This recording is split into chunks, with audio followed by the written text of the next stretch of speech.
Good afternoon, everyone. Welcome to today's program hosted by the Asian Pacific American Women Lawyers Alliance and Cal-APABA on More Than Meets the Eye, How Gender and Sex Intersect with Racialized Violence Against Asian Americans. My name is Esther Rowe, and I co-chair APALA's Civic Engagement Committee. On behalf of APALA, I would like to thank our partner in today's event, Cal-APABA, who has always provided important support in putting on this program. I also would like to thank our many co-sponsors. APALA is very appreciative of your solidarity in supporting today's program. APALA's Civic Engagement Committee works to examine and take action on issues that impact AAPI communities and women, ranging from policies like affirmative action to day-to-day experiences like microaggressions, and to advocate for structural and interpersonal changes that promote racial and gender equity.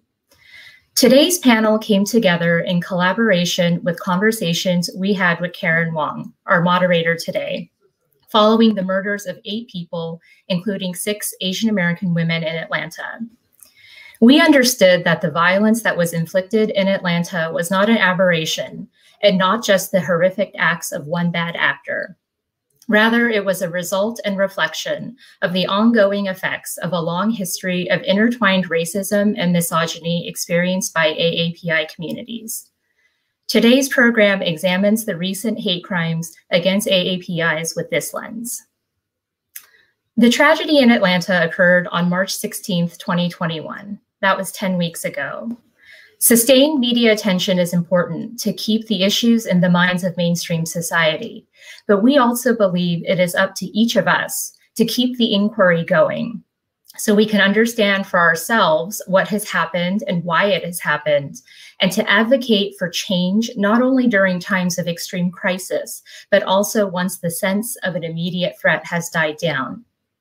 In doing so, we recognize that anti-Asian racism occurs even when it doesn't make the news, and that it will take a collective effort, perseverance, and imagination to envision and effectuate a world in which we dislodge the long shadow of harmful stereotypes and tropes and replace it with structures and narratives that promote fairness and equity. I'm very pleased to introduce our moderator today, Karin Wang. Karin serves as the Executive Director of the David J. Epstein Program in Public Interest Law and Policy at UCLA Law School. Prior to joining UCLA, Karin advocated for civil rights and immigrant rights for more than 20 years. She was the longtime Vice President of Programs and Communications at Asian Americans Advancing Justice, Los Angeles. She has written and interviewed with media such as the New York Times and the Los Angeles Times on issues affecting Asian American, immigrant, and LGBTQ communities. Karin has published articles in numerous law journals at Berkeley Law, UCLA Law School, and New York University Law School. Thank you to all of our panelists today and Karin for moderating today's panel. And with that, I will turn it over to you. Thank you so much to Esther and to Paula and to all of you for joining us. And I am absolutely delighted to be here today with 3 speakers who I consider personal sheroes of mine for their fierce work on race and gender justice issues. I'm going to briefly introduce them, but acknowledge upfront that I cannot do justice in a few minutes to each of them. So what we're going to do is drop links to their longer bios into the chat so you can check those out. First, of the 3 speakers, first one I will introduce is Jenn Fang. Jenn is an Asian American feminist and activist. She runs and writes for the blog Reappropriate.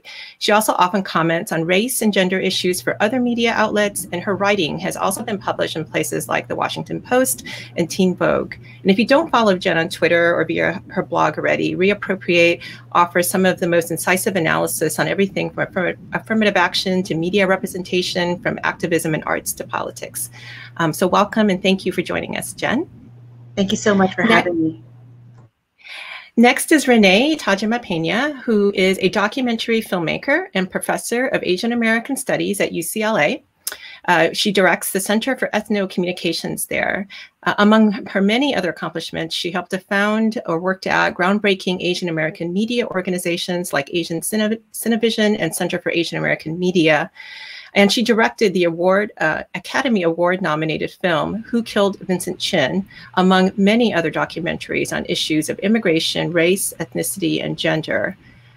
Most recently, she produced Asian Americans, which is a 5-hour PBS documentary series that I absolutely urge you to watch or watch again if you've seen it.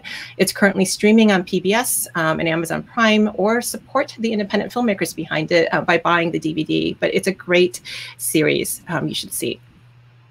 And then last but not least, we have Helen Zia. Helen is an activist, writer, and former journalist. She has written many, many articles and essays and books, including, probably most relevant today, the book Asian American Dreams, which was published in the year 2000, but is still highly relevant today in its examination of diverse Asian Americans as an evolving political voice and identity. Helen has perhaps the most diverse resume of anyone on this panel today. She started out in medical school, but found herself called to community activism and organizing, including time spent as an auto worker in Detroit, and eventually turned to journalism and writing, which included serving as executive editor of Ms. Magazine. Most relevant today, she was also one of the key community organizers in Detroit in the aftermath of Vincent Chin's murder, which we'll talk about in a second. So, as Esther mentioned, today's panel came together in the days following the horrific shooting of 6 Asian American women in Atlanta, perhaps the most extreme targeted killing of Asian American women in modern US history. The murders in Atlanta coincided with the day that the community group Stop AAPI Hate released a report showing that from March 2020 to 2021, the enormous spike in anti-Asian hate incidents over the past year was borne disproportionately by Asian American women, roughly 2/3 of all reported incidents. Although APALA is the host today, and it's an organization of women lawyers, our goal today is not to duplicate the many conversations that have been held in the past 2 months about anti-Asian hate crimes more generally. Our partner Cal-APABA, for example, has hosted a whole series, which we can drop links into for those who want to explore other aspects. But today our hope is really to focus more specifically on how racialized violence against Asian Americans often intersects with and is complicated by issues of gender, sex, and sexuality, and how understanding these intersections can inform our response to the current wave of anti-Asian violence. So with that, I thought we should start with some historical perspective. So since Asians first arrived in the US, we have been greeted with violence, from the Chinatown lynchings in the late 1800s to Islamophobic vigilantism post-September 11th. This violence tends to ebb and flow in relation to how Asia and Asians are positioned relative to white America. For East Asians, the last notable spike was in the 1980s and 90s during the rise of Asian economic power. The murder of Vincent Chin is perhaps the best known case from this era. And if you don't know Vincent Chin, here is the sort of one-sentence summary. Vincent was a Chinese American who was beaten to death by 2 white auto workers in Detroit, which was the heart of the US auto industry. And it happened at a time when Japanese auto manufacturing was rapidly eclipsing US companies like Ford and GM. So I'm going to turn to Helen and then Renee. You were both, and we're so fortunate to have you here because you were both instrumental to lifting up the story of Vincent's death and the subsequent fight for justice. And his death and the movement that followed has come up a lot in the past few months. And so I wanted to start there. So first, Helen, I'm going to turn to you. You were one of the key organizers seeking justice for Vincent back after he was murdered. And can you tell us a little bit more? I know we don't have as much time as you need to give full justice to the story, but can you tell us about how the racialized violence against Asians was actually viewed at the time of Vincent's death and the legacy and impact of Vincent Chin's case on what was then a relatively new concept of hate crimes? Talk to us about, where the community was and sort of what's happened as a result of that case. Sure. Yeah, but this, what happened in the 1980s and the Vincent Chin case has uncanny parallels to what's happening today. And I would like to just add one thing to, the one sentence summary that, of background to give on that. It wasn't just, or even that, Japanese industry was overtaking the US, it was that there was a crisis, an economic crisis in America at that time caused by an oil embargo, an oil crisis in the Middle East. But it was that Japan was blamed for the collapse of the auto industry because Detroit dinosaur cars got about 7 miles or 8 miles a gallon, and Japan made fuel efficient cars. And the one notable thing about that is Germany also made very fuel efficient cars that were being bought, but racism only works. Racism, targeting, and scapegoating only works when people look different. So Japan ended up being blamed and targeted very much in the way that China today has been singled out as the cause of every problem today in America. And anybody who, well, not just anybody who looks Chinese, not just East Asians, but we know that there was a mass killing in Indianapolis that was targeting our brown Asian brothers and sisters. So what happened in Detroit in 1982 that led to the killing of Vincent Chin was also is also very parallel to what's happening today, except that the enemy that was to be destroyed back then was Japan, and anybody who reminded other people inclined to hate and violence was a target.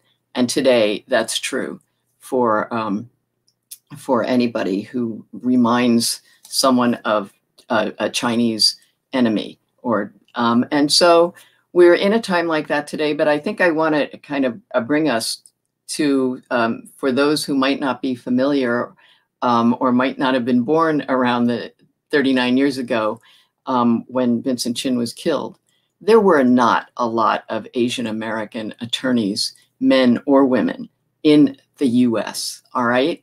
And not only that, in the state of Michigan, when Vincent Chin was killed and his 2 white killers were let off scot-free because they were not the kind of men you sent to jail. They were white in a city like Detroit. And there was no questioning about, well, in the climate of intense anti-Asian hate, an Asian American gets killed in an incredibly violent attack, and no investigation was done by the police at all to find out what might have caused that, whether there was any race or racism involved at all.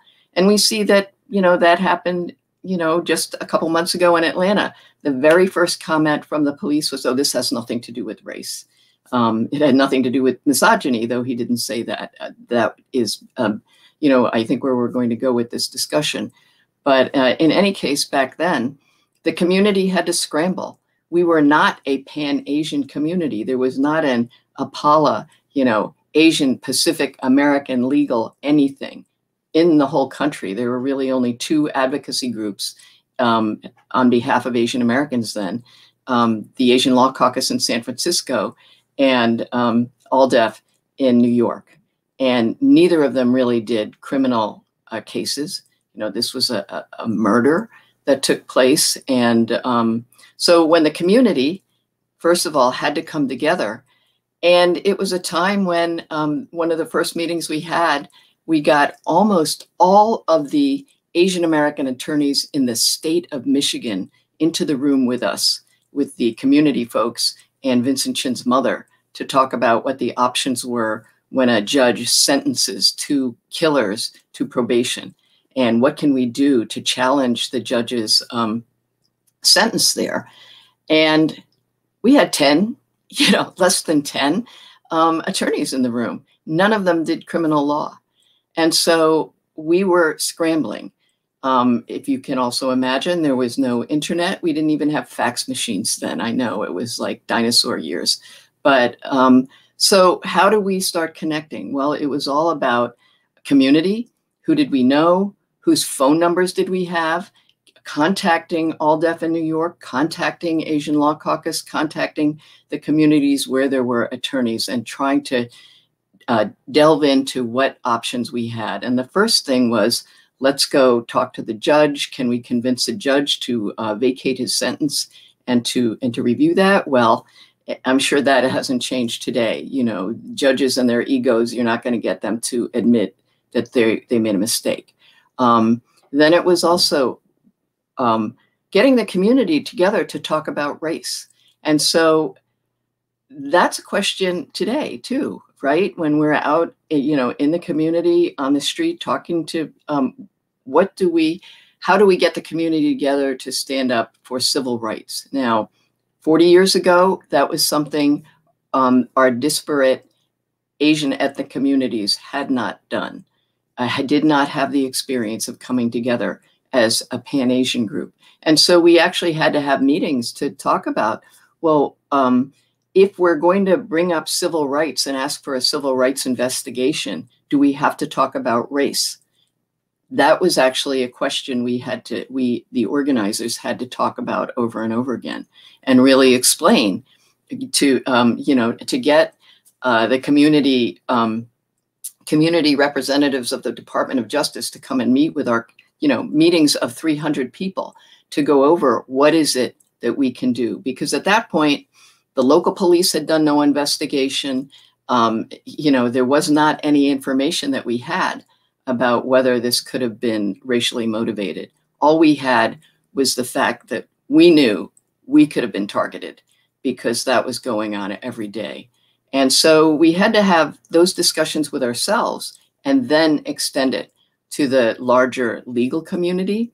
At the time, when we started talking about whether this could be a civil rights investigation and lead to civil rights charges, we had almost every liberal attorney standing against us. The Michigan ACLU said there's no way that Asian Americans that the Department of Justice should consider an investigation for Asian Americans. Why? Because Asian Americans weren't around when these 1860s laws were promulgated, which clearly was wrong, and it just, was a reflection of the complete and total ignorance that even still exists today about Asian Americans and Asian American history and life.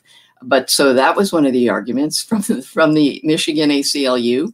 The Michigan National Lawyers Guild said the same thing, and not only that, linked it to minimum mandatory sentencing, saying that, well, if Asian Americans, and who are you people anyway, but if you pursue a civil rights case, that might be double jeopardy. And aren't we then looking at adding penalties to people who have been rightly or wrongly acquitted? And so today there are arguments I'm hearing about minimum mandatory sentencing again to say, well, should we, support hate crimes protections laws? So those were some of the things we had to do to actually begin to have a voice for Asian Americans as members of this democracy, that we should be protected by federal law in the same way as anyone else. So there's a lot to say about this. I'm just going to try to quickly say that the Vincent Chin case, in the community standing up and raising our voices, really reflected a broadening of the view of who should be protected by federal law and federal civil rights law. And I'm referring to federal civil rights law because at the time there were no hate crimes laws. The concept of hate crime ordinances was just beginning then. And the Asian American community in fighting for Vincent Chin's, for justice for Vincent Chin, really was part of that movement. So the fact that the federal government did step in and did say, yes, he is Asian, but we will take up this case, was a real, not just a victory for our community, but it was a broadening of the view of who should be protected, what, protected classes. Vincent was an immigrant. Should immigrants be protected by federal civil rights law? And I don't think there's anybody, even today in the climate that we're in, examining, the role of the criminal justice system, who would say that, well, we should exclude immigrants. We should exclude Asian Americans or Latinx people because they, quote, weren't around when those laws were created in the 1860s. So that was one big hurdle. And the fact that we were able to accomplish that, really, when, I don't know that I've seen a good analysis of how hate crimes protection laws have evolved, but part of the opening up of the idea that Asian Americans, immigrants, LGBTQ people, gender, disability, all of those things are now included under the hate crimes protection law that was passed under the Obama administration. Several states include those things, and it is called the Matthew Shepard, James Byrd Hate Crimes Protection Law, right? And so, you know, I am very proud that our Asian American community was really at the forefront of broadening, you know, a view of who in America should be protected by the laws that we have. And the other thing I'd like to just add too was that, you know, Vincent Chin's family, the community, his mother, didn't have a chance to show up in court when the two killers were sentenced to probation. And instead, what the judge heard, and there was no prosecutor present either, by the way. So nobody was there to speak on behalf of the victim. And so the Vincent Chin case also became a part of advocating for victims' rights, advocating for victim impact statements. And in Michigan, after that whole debacle of showing that, you know, there wasn't even a prosecutor present. And so the defense lawyers were able to say things like, well, actually, it was the victim's fault that this whole thing happened. And really, how do we know that the 4 baseball bat blows to his head had anything to do with his death? He fell on the ground. He could have died from hitting the pavement. And that's the kind of thing that was presented to the judge. And so the Vincent Chin case became the sort of the harbinger of victim impact statements. And in Michigan, that was called the Vincent Chin rule. So that with the Me Too movement and, you know, the documentary that's come out about the gymnastics doctor who molested and harmed so many girls, when they stood up one by one in the hundreds and said, "You harmed me," and making those victim impact statements in Michigan, they were exercising the Vincent Chin rule. And that was another contribution of the Vincent Chin case. So all of these things came into play, the model minority, you know, racist myth, all of those things. And that's why this case really encompasses so many of the issues that we're looking at today. So that's, I tried to make that short, but you know, thank you, Helen. I know. There's so much more you could say. And thank you so much for, I mean, for me, and I don't know about the others here. I mean, I've known this case for years. It's actually the case that drew me to law school to begin with. And we're going to get to Renee in a minute. It was actually the documentary that she did on the case that was part of that. But it's been really eye-opening to me to kind of learn some of these other legacies of the case that I think have actually not been as well known, you know, and to understand both the impact on the Asian American community in terms of the organizing and the Pan-Asian kind of identity that developed, as well as sort of the impact on kind of criminal justice processes. So I want to stay on this case and actually turn with a question to Renee now. So you made the documentary Who Killed Vincent Chin, and it examined the circumstances surrounding and also the aftermath, I think, of Vincent's brutal death. And I thought, actually, you had amazing access to Vincent's family and friends. Mostly, I think it's his mom was his only family member, but his friends, activists like Helen who were in it, but also witnesses and even the killers themselves who never denied that they had committed this act. They just didn't think it was such a big deal what they did, right? You know, shortly after the Atlanta shootings, you shared some really fascinating insights to me about how you thought sex, and specifically sexual stereotypes of Asian American men, may have played a supporting role in the death of Vincent Chin. And I invite you to kind of expand on that more, kind of from your lens as somebody who had this broader view of what was going on in the case.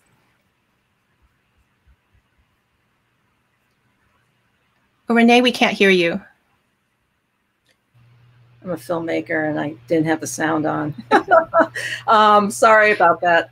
So, and we'll probably, it's interesting what Helen was saying about, you know, federal civil rights protections, and we'll hopefully later we'll get to this question of today, what hate crime protections and enhanced penalties means in terms of solutions, and, you know, the conversation around that.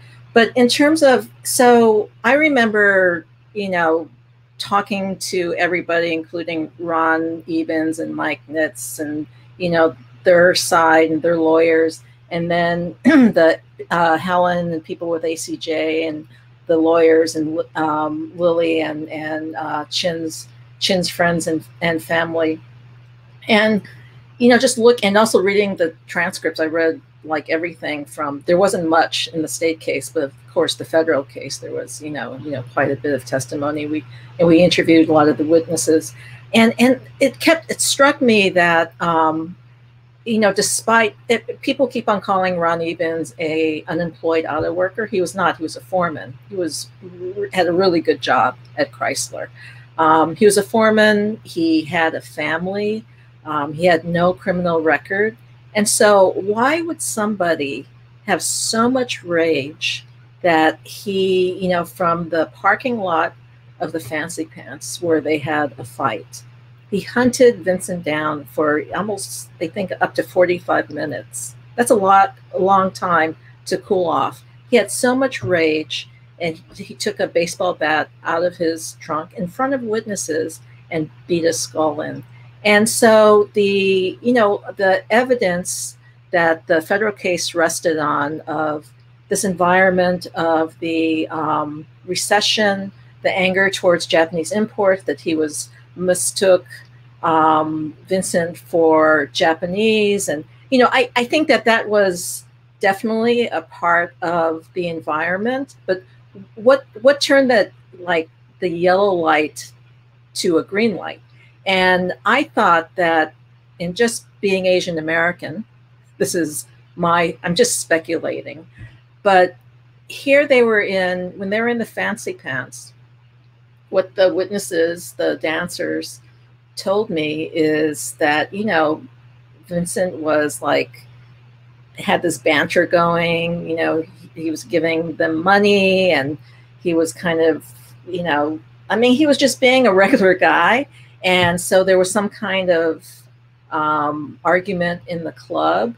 And then when they took it out and there was a fight, that Vincent was, you know, he had played football in high school. He was a gregarious kind of guy. He was not your stereotypical Asian male. And Ron and Mike were really big guys. I mean, Ron was like, you know, maybe 6'2", 200 pounds. And apparently Vincent was kicking their ass, both of them. And so to me, I can imagine, and this is what, you know, a kind of a hate crime or this federal case rests on. I mean, everybody knew who killed Vincent Chin, but what was going on in the head of the killer, you know, in terms of race and in terms of motive. And so I can just imagine that, you know, Ron was getting his ass beat by this Asian guy, and he's thinking, this MF, you know, and having these presumptions of Asian men as being effeminate, weak, turning the other cheek. I think I can see that rage as being the signal that turns the yellow light to a green light, in addition to, you know, Asians being dehumanized, demonized, seen as the enemy, seen as the other. But it's that, you know, when you have that personal interaction between two people. And so I think that when the Atlanta case, I think it was very similar in, you just have to look at these deep-seated presumptions and these cultural images and the way people understand who an Asian American is, and, you know, how that affects their personal actions. So you had, like, the day after the Atlanta shootings, you had the Cherokee County sheriff who says Aaron Long had a bad day and a sex addiction, and he's told me it had nothing to do with race. Okay. And so Asian American women, Asian Americans period, including everybody on this panel, called BS, because they went back, you know, to the Page Act of 1875, which targeted Chinese immigrant women because they were seen as being prostitutes. They were seen as, you know, carriers of disease. The American Medical Association issued a statement that, you know, the Chinese were immune from certain diseases, but that these women would infect white men and those white men would die. So they were seen as the other, the who could never assimilate. And those kinds of perceptions of Asian women as being hypersexual, the walking virus, the other, the expendable, has, had these long legs in the American psyche up to the very present. So maybe, and usually in a hate crimes case, you would have to have like evidence like a swastika or something like that, or somebody said something verbally. But I think what's as important are these kinds of these psychological or these cultural understandings of who's in front of you, who you're about to shoot, whose skull you're about to bash in with a baseball bat.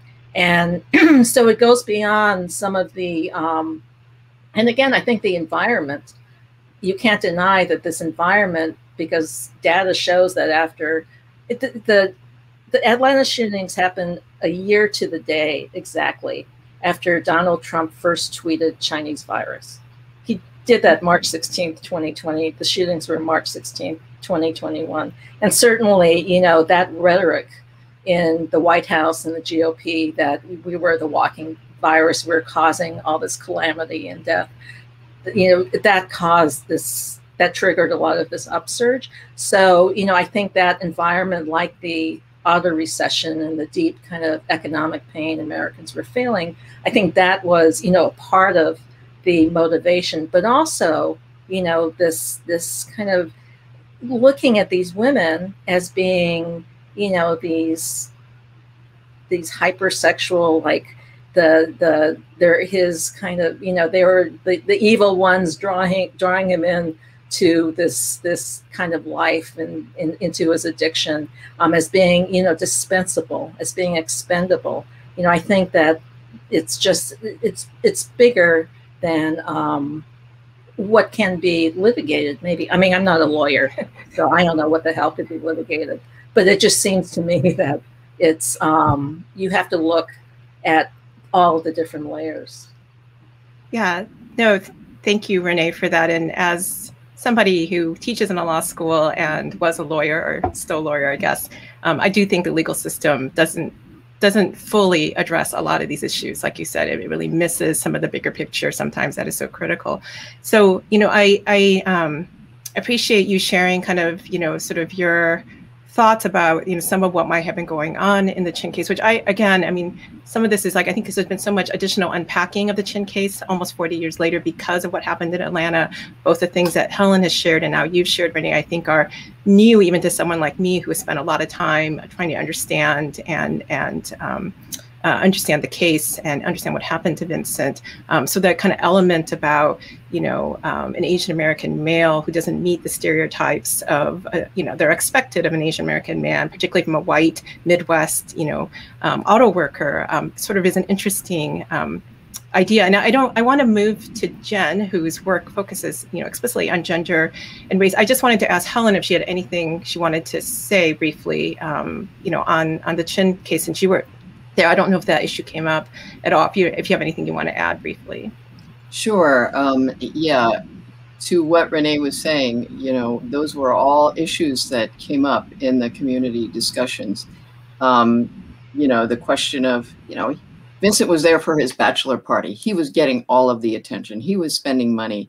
And there wasn't any doubt in us as the community on the ground that there was some sexual jealousy involved. We talked about the masculinity issues that might have been there, but also as activists, we knew that would just put this even more in the margin as Asian Americans. We were already, a tiny fraction of the community, and nobody even, the people we dealt with didn't even know, like, who are you Asians? What are you complaining about? Where did you come from? Those were the kind of questions we were answering.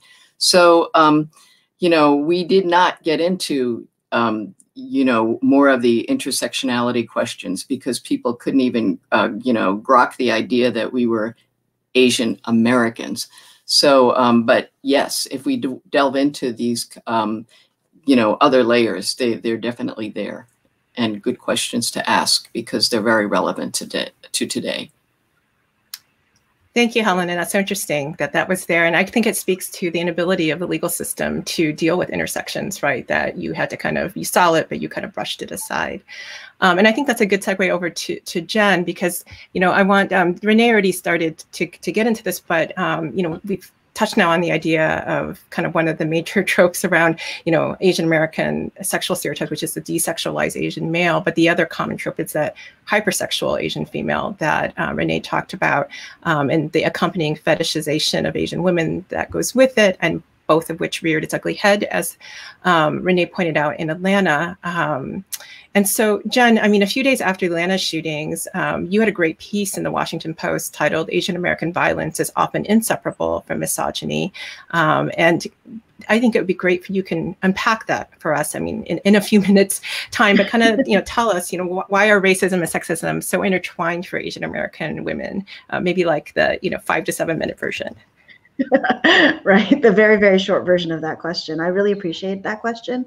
And when we want to think about Asian American racism, I think we often think about racism in general, whether it affects Asian Americans or other people of color, in this very degendered, agendered kind of way. But if we think about what racism, how racism has created the stereotype of the Asian, or the image of the Asian in sort of the Western mindset, what we find is that gender is inextricable now, but it was inextricable from the onset of when the West first met the East. And so if you look back to the earliest contacts between the Western world and parts of Asia, and you find what people were saying when they came back from trips to Asia on trade, you find that the way that they described Asia was also very gendered. Right in those earliest contacts, you know, the land was described as very feminine, in very feminine terms, and very beautiful, sort of like virginal lands kind of thing. The men were described as very weak, very effeminate, very submissive, and very non-masculine in the terms that they were described in. And the women were described as very hypersexualized, very hyper-aggressive, very exotically sexualized. And a lot of this stuff was covered in Gary Okahiro's essay, When and Where I Enter. But when we look at the way that the West was then basically building and constructing the image of Asia for itself in its own imagination, that initial image was gendered.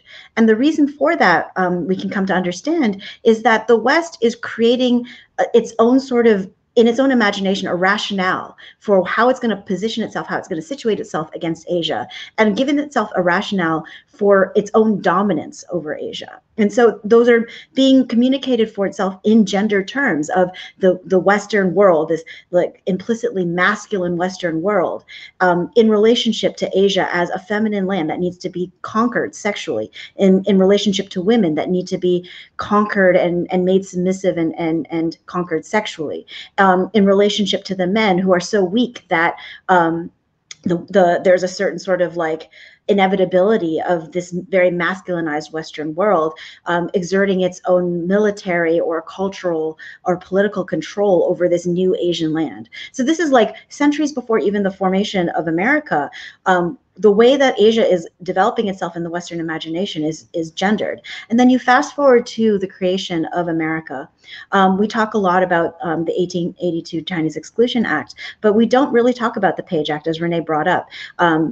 Nearly 10 years or more than 10 years before the 1882 Chinese Exclusion Act, the Page Act was passed. As Renee sort of mentioned, it was the first restrictive federal immigration law, and it targeted Chinese immigrants who were coming sort of for the last couple of decades at that point, as cheap labor.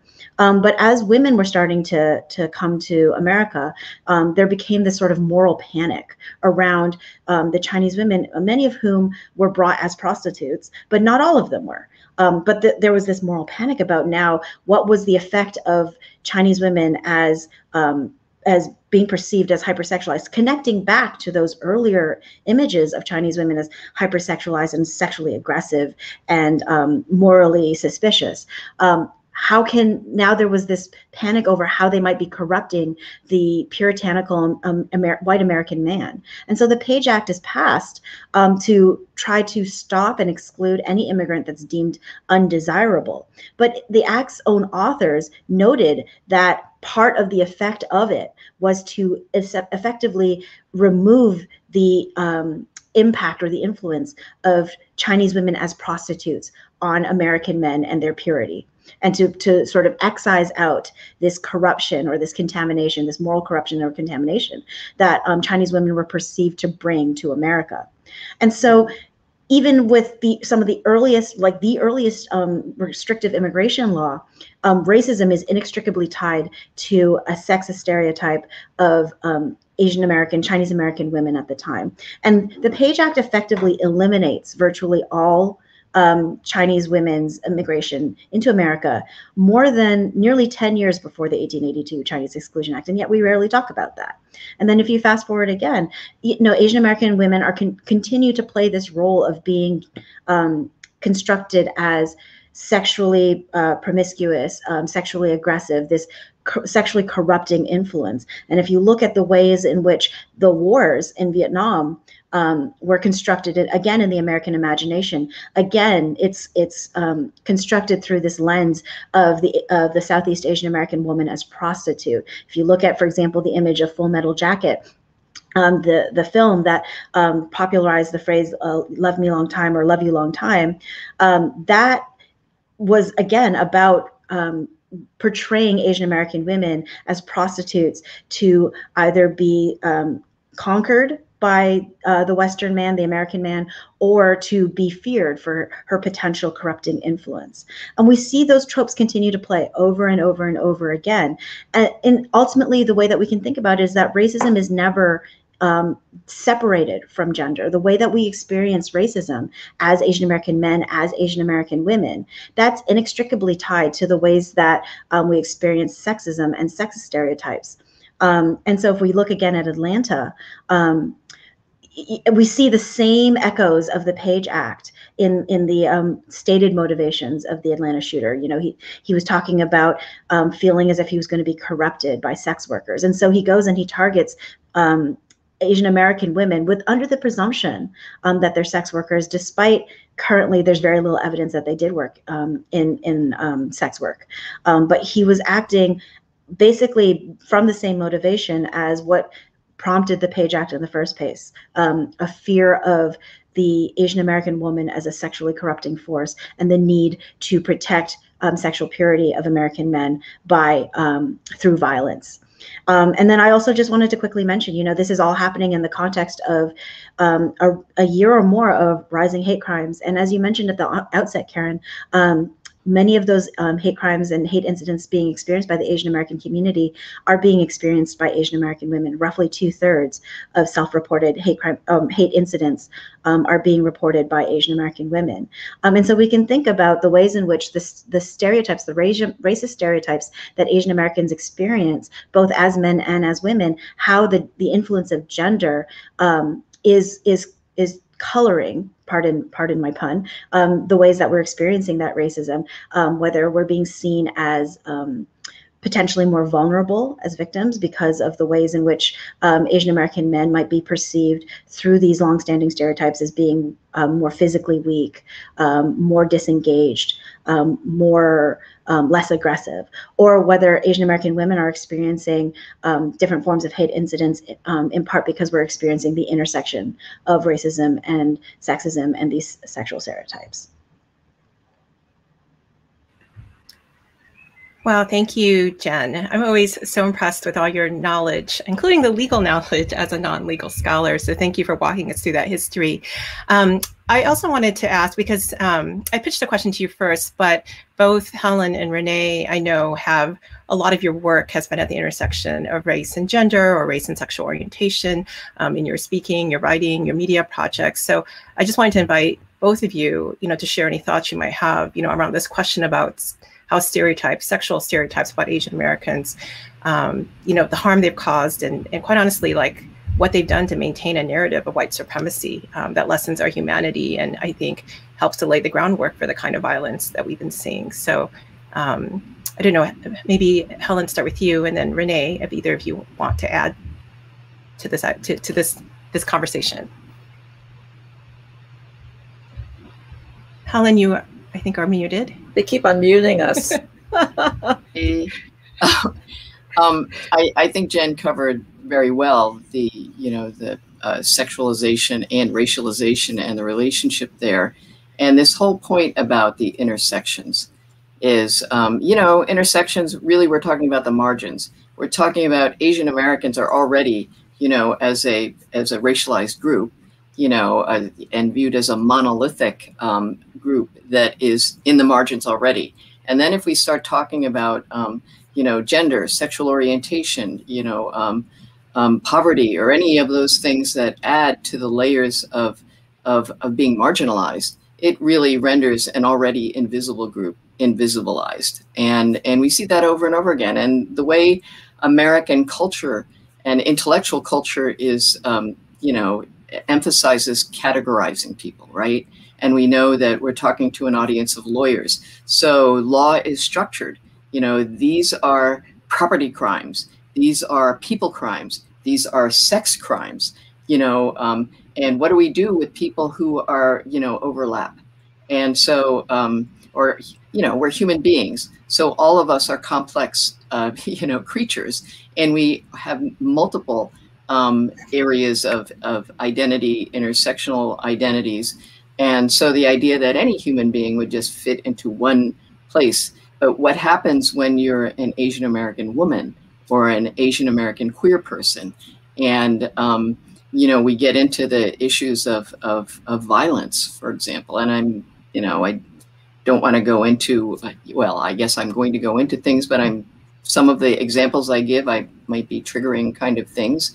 But this was a question that came up when we organizers, the women organizers who are involved in the anti-Asian violence movement and trying to stand up for that. And so because there was no internet then, we would have to rely on anecdotal reports that would come out in the news about racist attacks on Asian Americans. And there were many, many, many following, the Vincent Chin case, not related, but part of that same time of economic crisis. And so there were a lot of cases for us to look at. And the ones that, me and other activists that we would clip out and look at them, after a while, you say, wow, I've got like 50 cases here, and they're all men. Why is that? And so actually a small group of Asian American feminist activists who were, by then I was in the Bay Area, and the Asian Women's Shelter group started meeting about this to talk about why is it, is it that Asian men are more in situations where they encounter people who are prone to racist violence? Is that the case? And that Asian American women don't get affected by haters and, So once we started looking, it didn't take long before we started finding names, and we started finding patterns of actually a summary of some of the essays, and the examples that we found are in this book, Making More Waves. It's an anthology there, but, it was very clear. There was an Asian American woman, 27 years old, 25 years old, in New York City, who was pushed in front of a subway train. She was pregnant and decapitated by a man who said that he feared Asians. So he didn't hate Asians, he feared Asians. This was, of course, not a hate crime, right? There was a Japanese American woman in Oregon who was shot through her kitchen window and killed. And, they never found a perpetrator, but coincidentally, it happened on December 7th. And, if you actually look at some of these crimes that happen to Asian Americans, 4th of July, December 7th are days to kind of be aware. We know that there were incidents involving college, young women in college who were subject to sexual assault by fraternities who had a frat, you want to call it game, called Ethnic Sex Challenge, to have a list of different kinds of women that they would have sex with. And, a few women reported gang rapes by these kind of perpetrators, college students. And these were not viewed as race-related at all, even though their game was called Ethnic Sex Challenge. And a very, very heartbreaking case involving, you know, an 8-year-old girl who was found sexually assaulted, dead, hanging in a tree in North Carolina. And this was shortly after one of those, you know, sort of soft porn magazines came out with a, you know, a feature story featuring Asian American women portrayed in various positions of bondage as though they were dead, including a picture of an Asian woman hanging from a tree. And this incident happened, you know, within a month or so after that. And all of these things, and there were others, you know, just added up to saying that, you know what, Asian American women, because of the sexualization that both Renee and Jenn were talking about, you know, just sort of, okay, then is it a sex crime?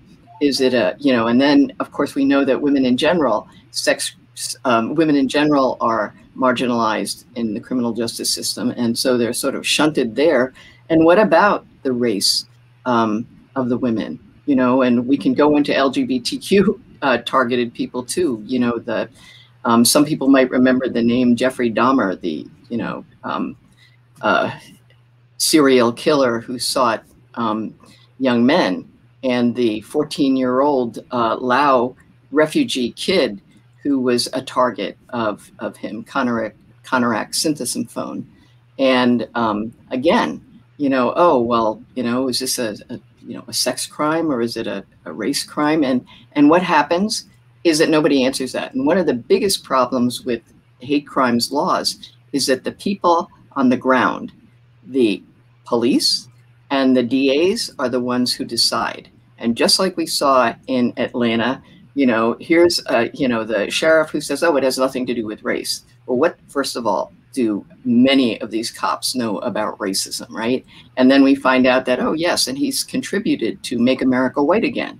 And, you know, so there is the question of bias right on the ground in declaring, you know, the people who decide whether they get investigated or not. So there are just who falls through the cracks. And so that is, you know, Asian American women and other women of color or other people on the margins fall through the cracks. And this is the kind of thing that, as we look at how do we change, you know, structurally change what we call the criminal justice system or the criminal injustice system to really address protecting people. And then, you know, the people who are most in the intersections and the margins, we can just look at what's happened to Asian American women.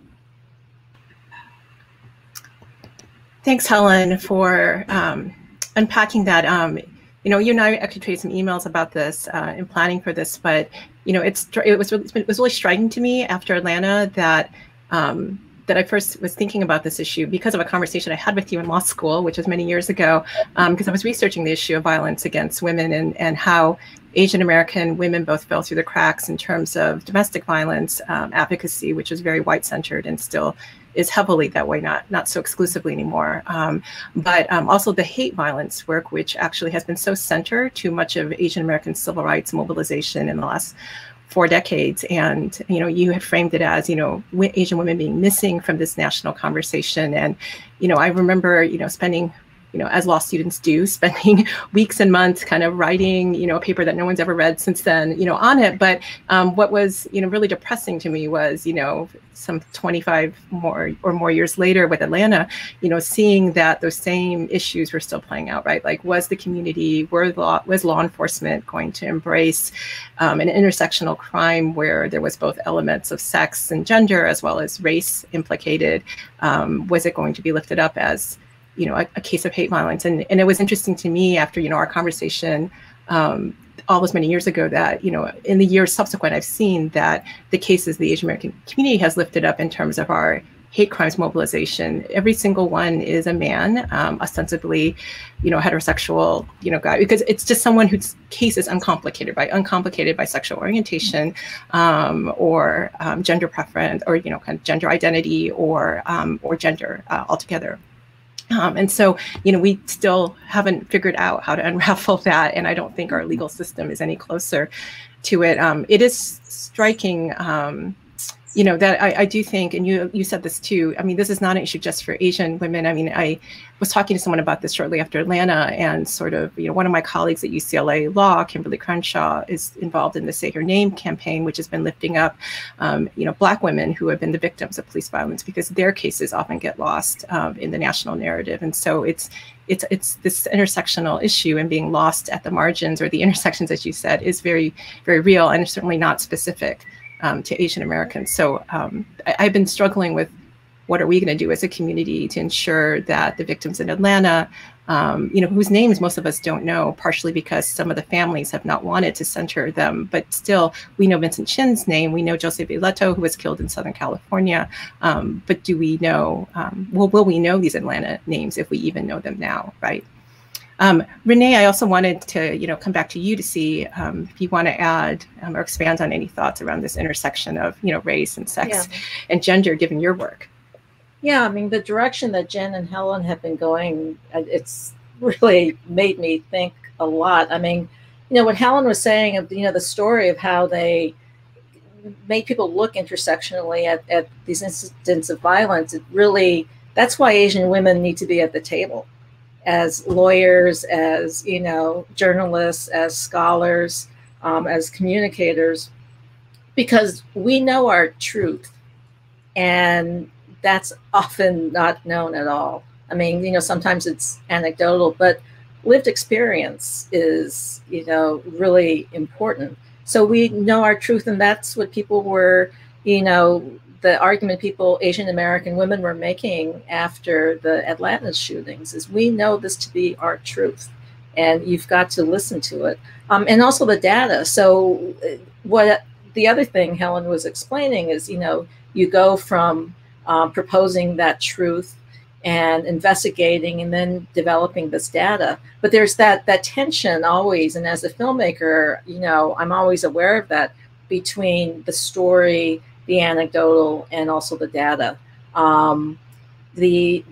That truth, that story, the anecdote of what we know to be true it's just been crucial in any advance that Asian Americans have made, because we've been so marginalized, because we've been so invisible. On the other hand, you know, sometimes the data just kind of disproves it. I mean, very recently, we've seen all this anecdotal, like these viral videos of Black and brown assailants, you know, particularly targeting Asian elders and a lot of Asian women. And so there's this narrative that's been online that, you know, there's these Black and brown criminals. This is like, you know, deja vu of the 1990s, that they're targeting Asians. Where if you look at Melissa Borcha's University of Michigan report that's just been out this past week, they looked at hate incidents, and it's like, I think almost 90% were white males, perpetrated by white males. But, you know, there's that ideological battle, and part of that ideological battle is communicated through either the anecdote or the data. And so then I thought, you know, as I was listening to them, I mean, as a filmmaker too, it's how are we going to change these perceptions of Asian women? I think they've started to change, and in large part because we have more of a presence. I mean, it's not great. And Nancy Wang has done this study with USC on Asian Americans just in general on screen. I thought things were getting great, but according to the study, no, it's like just really, really far behind. And I think a huge percentage, I want to say it was like 40% of Asians on screen are dead by the end of the show. I mean, so that gives you a sense of this idea of expendability. But, you know, there have been gains in terms of Asian American women of being much more, you know, forceful characters, largely because there are Asian Americans and Asian American women who have can be showrunners and directors and, you know, screenwriters, and have the control the means of production. And that's come because of all this organizing over the years, not only organizing in the media space, but just every Asian American movement has touched upon the need for change in terms of cultural images and perceptions of Asian Americans. So, you know, I think, I mean, I have some hope. You know, one of the, it's probably bad to love this, but, you know, Mrs. Shea, the lady in San Francisco who got that board and like beat the shit out of that guy, I have her t-shirt. It's like very, there's like a, you know, it was like fucks, whatever, but it's great. I mean, I can't wait to wear it outside. And I was just thinking, listening to Jenn, like, you know, if I ever form a senior citizen punk band like the Lindas, I think I'll call it Moral Panic. I mean, let's just take back, you know, who we are and just push it in their face and, you know, just change like how people look at us as Asian women. And I think with younger generations, they are very much in your face and they are really changing it. And, you know, racist, sexist boy, like F you. I mean, and it didn't start with the young generation. Leela Lee, you know, angry little Asian girl. I mean, that must be from the early 2000s, right? Flipping the bird at everybody. So, so I think things will, I can't wait till things change. Thanks, Renee. I can't wait to come to your Moral Panic band premiere. Jenn, I think you wanted to chime in because you actually had some additional thoughts on the missing Asian women. Yeah, I really liked this conversation about the missing Asian American women in the way that we talk about racism and hate crime and hate incidents. And I think that that's really insightful. I wanted to sort of broaden that and sort of go back to this question of intersectionality. You know, Kimberly Crenshaw presents intersectionality and talks about it as legal scholarship to think about the ways in which we don't think about the law in ways that reflect the complexities of identity. And so we're always talking about sort of like these hypothetical victims or hypothetical plaintiffs who lack sort of the multidimensional aspects of how people experience identity. And so intersectionality is really about sort of broadening the way that we think about the law and saying that, you know, the way that we think about reproductive law, reproductive justice law, and the way that we think about law as it comes to civil rights and racism, that's intermingled and intertwined when it comes to Black women who might be experiencing aspects of both of those things. And I think in a similar way, we can think about the ways that Asian American women have been largely absent in the way that we think about how Asian Americans experience the law, because I think that the way that we think about Asian American racial identity is fundamentally degendered. And so it sort of reflects sort of this de facto Asian American man, or because, you know, the man is sort of the default in the way that we think about Asian American racial identity. That's in the law, that's sort of more broadly politically and culturally too. Sort of the default is the Asian American guy. And so the experiences of the Asian American woman is completely removed from the ways that we think about what is even relevant to the Asian American community. And so when it comes to the law, we talk about Asian Americans and the ways in which we experience like hate crime law and that kind of thing. But why is it that we don't talk about Asian American issues for the legal community as also including, for example, reproductive justice law, or reproductive law? You know, there's a lot of conversation in feminist circles about, you know, anti-abortion bills and how that's impacting women. A lot of those bills, as they're doing this state by state attempt to try and remove reproductive rights access, has targeted Asian American women using racism and racist rhetoric against Asian women as again, you know, speaking to this idea of Asian American women as fundamentally amoral and corrupting influences, that we're more prone to wanting to abort our fetuses based on gender, for example. So this racist stereotype. Why isn't that something that we talk about for Asian Americans in the law? The reason we don't do that is because we don't think about the intersection of Asian American women's identity when it comes to reproductive law and seeing that as an Asian American issue for the law. Similarly with domestic violence, we don't talk about, you know, studies have shown that Asian American women experience domestic violence at alarming rates. And yet we don't think about the Asian American woman victim in domestic violence law, and we don't think about domestic violence law when it comes to Asian Americans in the law. And so one of the things that we can really do moving forward, I think, is just complicate what we think about when it comes to Asian Americans in the law to include the many different ways and the many different intersections of identity that are encompassed by this larger Asian American sort of term. Thank you, Jenn. I think those are incredibly valid critiques and comments as somebody who's been working in kind of the legal advocacy world. I absolutely agree. I mean, I think, and this is probably true for other communities of color, but Asian American women have definitely kind of held up the burden of, addressing these issues if they get addressed at all, but they don't get addressed by the more mainstream Asian American groups. I mean, we do have a lot of issues we're dealing with as a community, but yeah, whether it's the example of the violence or, under healthcare, the reproductive justice piece, why don't these pieces get equal footing and center stage with some of the other issues that we rally around as a community? These are valid questions, and ones that I think, the Atlanta shooting and where we are at this moment gives us a chance to really press on that, right, and see if we can shift that conversation and framing within our larger Asian American community. One thing before, so I want to try to kind of follow your lead, Jenn, in a second and go towards kind of more forward-looking, where we go from here.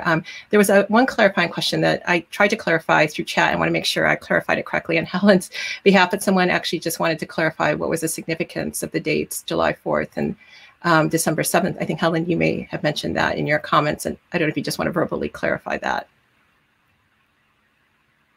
Oh, you're muted again. Sorry, I'm trying to behave and make sure that I don't have any bad buzzing or whatever that comes on. And yes, I know you would think after a year and a half, you would get into the habit. But anyway, December 7th and July 4th are days of hyper-patriotism, America first. And who has been the historic enemy of American? It's people with an yellow or brown Asian face. And so these are days where, yes, violence toward Asian Americans have historically spiked at different times. I haven't paid attention to the actual dates now for a little while. And within this past year, we've been having daily spikes. So, but that's the significance of July 4th and December 7th. And I'm sure this year is going to just, what we've experienced is going to add a lot of other dates to it too. I would also think 9/11 is a date where, there are dates when I go out and about where I'm actually much more, aware of what's around me, because I know that these could be trigger dates for people who have violence, and racism on their minds. Great, thank you for clarifying the importance and significance of those dates, and also including September 11th in that. So I want to turn towards kind of more forward-looking as we kind of enter the home stretch of the panel. So, we've spent the past hour examining how racialized violence against Asian Americans often has a distinct gender and or sex angle to it, even if we don't realize it, and also how there's been a longstanding failure to fully acknowledge how these intersections, affect which cases get championed, what issues, are prioritized. So we have that awareness now, and I want to take a step away from, the conversation around kind of the rising violence against Asian Americans, and kind of look at the broader context we're in at this moment, which is a global reckoning on racial injustice, global, but particularly here in the United States. And as Helen mentioned, a key response from Asian Americans, for decades, for 4 decades, to racialized violence against members of our community has been to push to prosecute these attacks, as hate crimes. And I think it's really telling and interesting to understand the history of Vincent Chin, which we talked about at the beginning, because it's fairly shocking to think that, less than 40 years ago, Asian Americans weren't considered fully protected by civil rights laws, and that it was an ongoing, evolving understanding that I think it took activists like Helen and others in Detroit to really kind of push across the finish line at that time to get Asian Americans kind of covered by the fuller protection of U.S. civil rights laws. As somebody who came out of the Asian American civil rights movement, worked in a civil rights organization for many years, I mean, that was the de facto response when we saw, these violent cases of violence that had racial motivation. One of the first things, sometimes the only things that we did was to push for prosecution, to have it called a hate crime. And I think there's some validity to that in the sense that the reason that feels important is because we're so invisible, I think, within the legal system, and naming it legally gives some visibility, right, to the violence that members of our community feel. But now we're kind of in this moment, of essentially the biggest uprising against racial injustice since the 1960s civil rights era. There's a significant grassroots movement led primarily by Black and Brown communities to reform, and for some to dismantle, what is a current very unfair system of policing and criminal justice. So I raise all that to kind of, pull us back to the moment we're in, and then to turn to each of the three of you to kind of share, what your kind of vision or hope is for us, whether as Asian Americans specifically, or as people who care about racism and racist violence more generally, how do we respond to these two, colliding moments? And before I call on you to respond, I did want to make one comment, which is that, we took questions from the people who RSVP'd in advance. And a lot of questions were actually about how to be involved proactively in responding to violence, particularly as lawyers. Apollo's a legal organization. A lot of the audience is lawyers or in the legal community. So what we're going to do is drop some suggestions into the chat. But I wanted to just make one comment that we're not, because our three speakers, if you haven't already realized it, although Jenn is quite knowledgeable about the legal system and the law, we are not focused on necessarily the law as the solution here on this panel. And quite honestly, as someone who has been a lawyer for many years, the legal system often fails us in terms of, adequate solutions. But we will drop some things into the chat in terms of lawyers who want to do things. I will make one last point, which is that a lot of people have asked about doing pro bono work. And from speaking to fellow civil rights lawyers in the Asian American community, if that is what you want to do there, and I think Charles from Cal-APABA, who's helping with the chat, will tell you how to get involved with Cal-APABA. There are opportunities to do that, but I would also encourage lawyers to think about, what can you do that's not about staying within the legal system, and looking broader to the social and political ways we need to address hate violence against us right now. Lawyers have told me repeatedly that there are a lot more people wanting to do pro bono legal work than there are actually legal cases to act on. And so we need you to think more broadly about what you can do personally. So that's my message to the lawyers in the audience. But with that, I wanted to kind of go back to the question about, the vision that Helen, Jenn, and Renee have on what we should be doing to respond to these kind of the collision of the anti-Asian violence that's been happening, the issues we've unpacked around gender and race and sex, and also this moment that we're in. And I'm going to start with Helen, and then go to Jenn, and then to Renee. Okay. What can we be thinking about in the future and this moment that we're in? That's a very, very big question. And there are no easy answers to it, of course.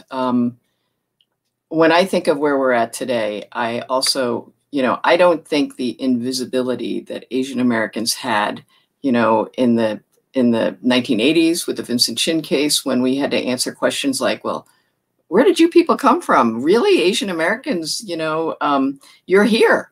And oh my God, there was a crime, really? And you care about it. I mean, that was really the response that we often got, and had to educate people and do Asian Americans 101 all the time.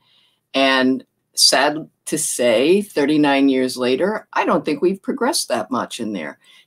Instead of a few million Asian Americans in the 1980s, now we have 22+ million Asian Americans. We have a legal field with an organization for APA Women Lawyers Association. I mean, that's huge. Those are really big differences. Renee talked about the changes that are going on in the media industry, and the voices that are out there of activists like Jenn who are bringing up these issues, and that's different. That's progress. But in terms of how we're seen in the rest of America, I mean, I think doing Asian Americans 101, I feel like I've been doing that for another 40 years, and it has to be done. I'm not, I'm not, saying that, how awful, I don't want to do this anymore, because it has to be done. And to the extent that anybody's willing to listen and learn and maybe deconstruct, decolonize the bullshit that we've all been fed since we were babies, if they're willing to listen, great, we have to do it. But so in the going forward, I think we still have the invisibility. We're talking about the double jeopardy or triple jeopardy that Asian American women, that, people who are in the intersections face. And that is double, triple invisibility. And so, so in talking about things like dismantling, I actually talk about demilitarizing, because I do feel that we've seen patterns of history where, great movements have happened. And when we tear down, what are we going to put in place? I think about our communities. Protection is a part of law and criminal justice. And unless we're going to say we're going to get rid of all of that, what are we going to put in place for our communities? And it's not just talking about Asian Americans and this image that Renee talked about, that it's all, Black and brown people who are attacking Asian Americans. That's part of what's being perpetuated now to divide us. That, and Asian Americans, we know we have been experiencing this anti-Asian hate from, the get-go. Yeah, I mean, way before this pandemic, but in this current tsunami, it began in December 2019, as soon as COVID was mentioned. And it's really a shame. It's, to me, outrageous that it really took a mass killing in Atlanta and another mass killing in Indianapolis of Asian Americans for people to say, oh, wow, you Asian Americans, you're really experiencing, something we should pay attention to. And it had already been going on for months. So to me, these are all signs of the invisibility that continues. So that invisibility also involves other communities that we should be uniting with, and we have to deconstruct the divisions that have been enforced on our communities for these past few decades. I think that the barriers to multiracial and multi-everything unity are higher today than they were back in the 1980s. And during the Vincent Chin case, it was assumed that Asian Americans, could unite with other communities of color around, the killing of Vincent Chin. Yeah, we had to build that unity, but there wasn't a question of, well, are you Asians, really, aren't you mostly white and want to oppress our community? That wasn't there to the degree that we have today. And I think for activists on the ground, that's something that has to be addressed. And I think if I were, a Black American active in the a BLM, figuring out how to join with the Asian American community would not be high on my list. And I think that's something we have to address as well. So what do I think in the future? I emphasize accountability. I've had discussions with dismantle folks, and I understand where they're coming from, and I don't disagree with where they're coming from. But when I say, what about accountability? What about insisting that the laws we have, like the Constitution and the Bill of Rights, should be applied with, equal justice and equity? I have had responses like, what do you mean accountability? And I'm like, what do you mean? What do I mean accountability? Let's apply the law the way it has been intended to be to all, the full humanity of all people. And so I think in this place that we are today, that's what I would like to see. And I would, and I'm just so heartened and encouraged to know that there are Asian American women speaking up all the time because we have a higher bar. When we're seen as invisible and silenced by things like the racist model minority myth or always the foreign invader, those things silence us. People don't hear us. And so we have to speak even louder and cross a higher bar. So, so I'm really heartened that this group exists. And these are the things that we have to address. You know, we won't solve everything, but you know what? If we do nothing, we are part of the problem and supporting the status quo. So doing something to create change is really going to take all of us. Thank you, Helen. And I want to turn then to Jenn and to Renee, and if you keep your comments to about 5 minutes each. Sure.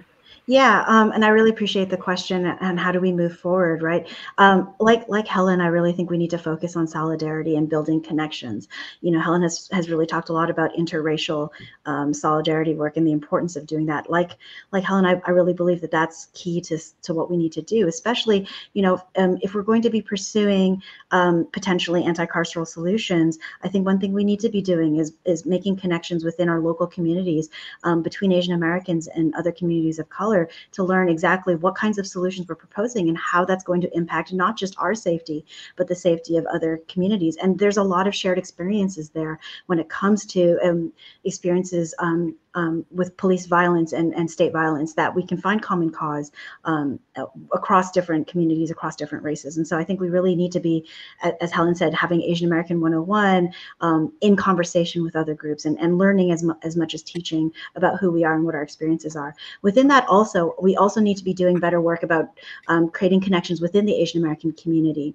You know, we've been talking a lot about the recent rise in anti-Asian violence, but some Asian Americans haven't experienced this as a recent rise. You know, if we're looking at brown Asian Americans, for example, since 9/11, they've been experiencing violence targeting South Asian Americans under the context of Islamophobia. And so there's a connection there between Muslim Americans and South Asian Americans and how they've been experiencing racial violence for years. And we need to be drawing connections between you know, the Atlanta shooting and yes, the comment that just came up with the FedEx shooting just a month later that targeted 4 Sikh Americans and South Asian Americans. We don't yet know exactly the motives, but we can certainly speculate in much the same way that we've speculated about the Atlanta shootings, that race and gender are inexplicably and inextricably connected to that shooting as well. And I appreciate the commenter holding us accountable and saying we need to absolutely mention that. And so we need to be drawing connections within our Asian American community to try and find ways that we can come together as a community and find common cause even within our own experiences that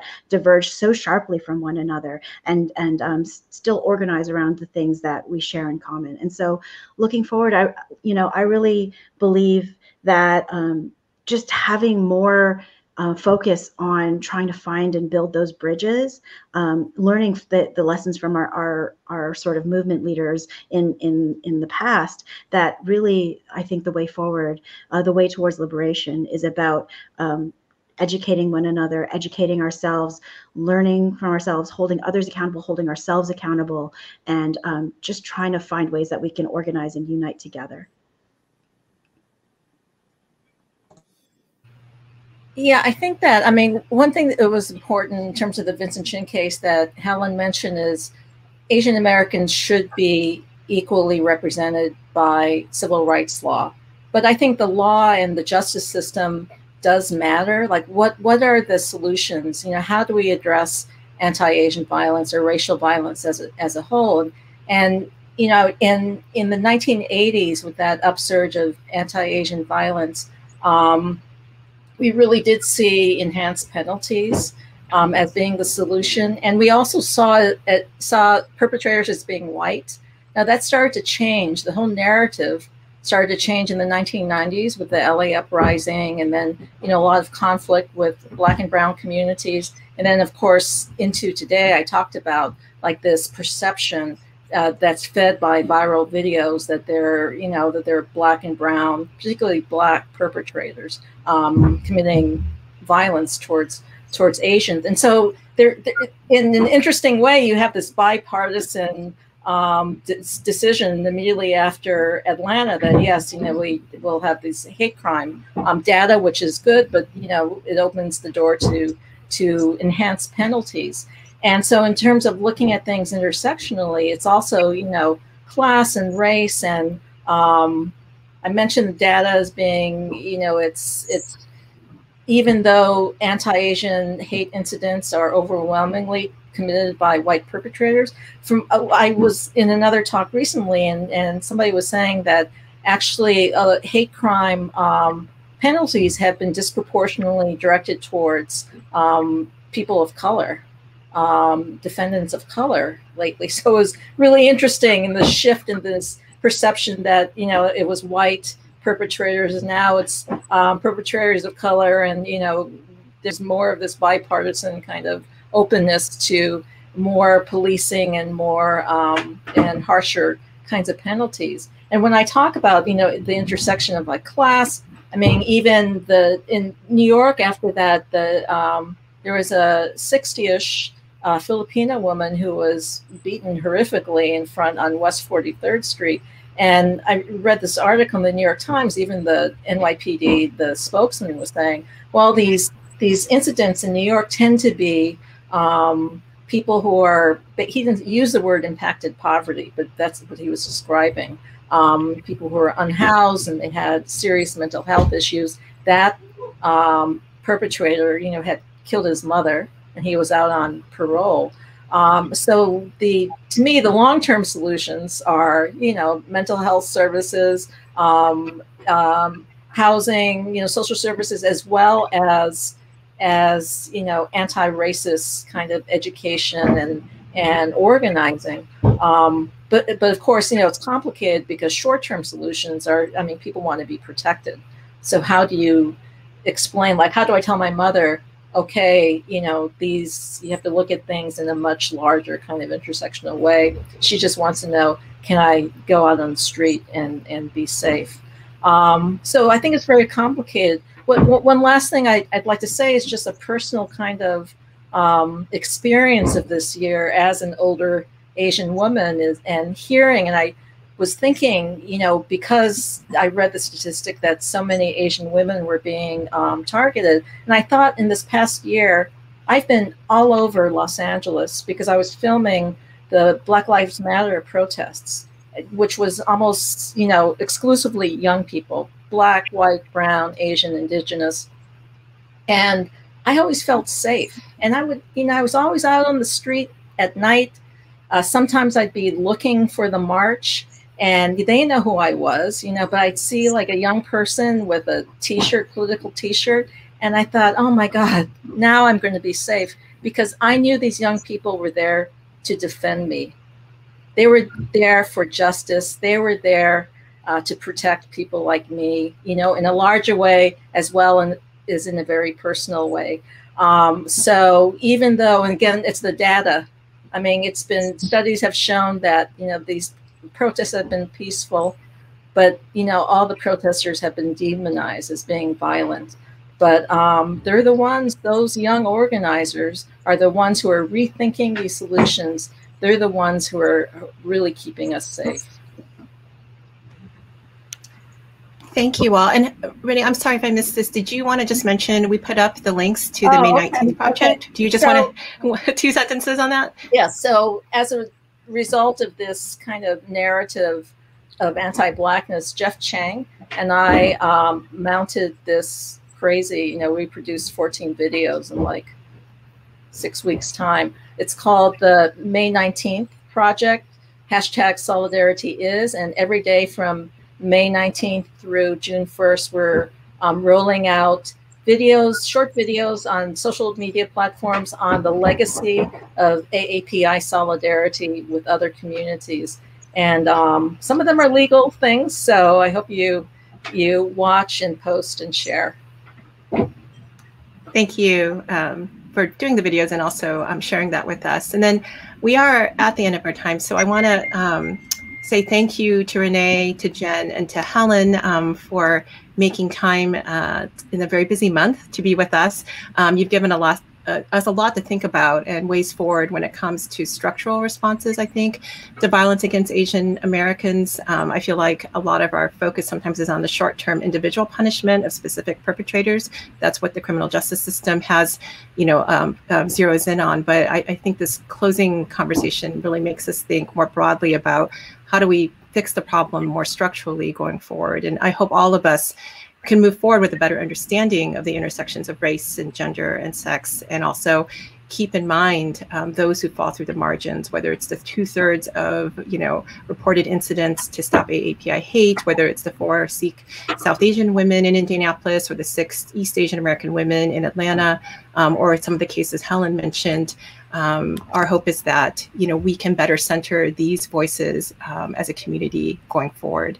So thank you to our wonderful panelists again, and thank you to APALA for hosting this and all of you for being here. And please support APALA so they can continue to offer wonderful programs like today's panel.